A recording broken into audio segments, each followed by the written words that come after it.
This screencast will show you around the Infinite Campus Teacher Center and dashboard to go along with what you learned about in the Foundation of Grading this week during PD.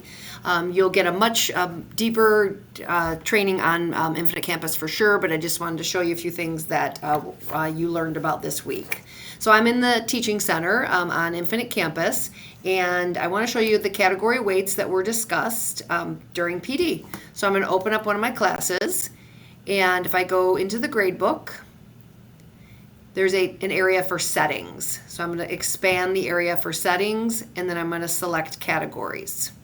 Here are the three categories that were shared with you this week, and AFL, AOL, and AOL Common. Those will be pushed out to you at the beginning of the year. AFL will be at 20, AOL will be at 20%, and then AOL Common will be at 60. You will have the opportunity to adjust those for a couple of weeks before we save everything and make sure that your course teams have exactly what you need in the grade book. But those are the settings that will be pushed out to you. More to come on that, and more to come on the final exam if you still use final exam. These are just the three categories that you learned about with the Foundation of Grading. Another thing I want to show you real quick, I'm going to close the settings menu. When you're in the grade book, there are the grade book indicators that you learned about. So I have one assignment in here. It's just called Assignment 1. Pretty creative, I know. But I'm going to expand right here using this arrow. And you'll notice in Infinite Campus there are a lot of menus that you need to expand. So now I'm going to collapse that and expand it again. So anytime you see those arrows, that's how you expand to find the tools you need. So you'll see your gradebook indicators that are part of the Foundation of Grading.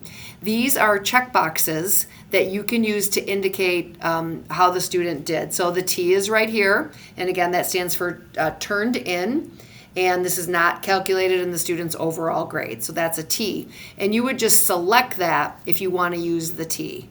So I'm going to go ahead and deselect it. You also see the I is in here, which we talked about in the Foundation of Grading. That's the assignment or assessment has been given, but the student has not had the opportunity to turn it in due to an absence on the due date or failure to turn it in on the day it was due. The I is not calculated for the student in the student's overall grade either. So that's the I right there. Here you see the M. That indicates the assignment or assessment was not turned in or completed, and the rest of the class's grades have been put into the grade book. So the M will become a 40%, which is the lowest grade a student can receive. So again, once all the students are getting grades and you don't have that assignment from a student, that's when you would use the M. The 40% will automatically be calculated in the student's overall grade as soon as the M is entered.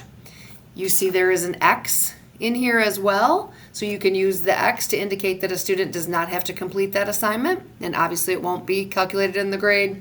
And then another grade that you will just you'll type in is the L4. So the L4 is not in the indicators, so I'm going to go ahead and close those.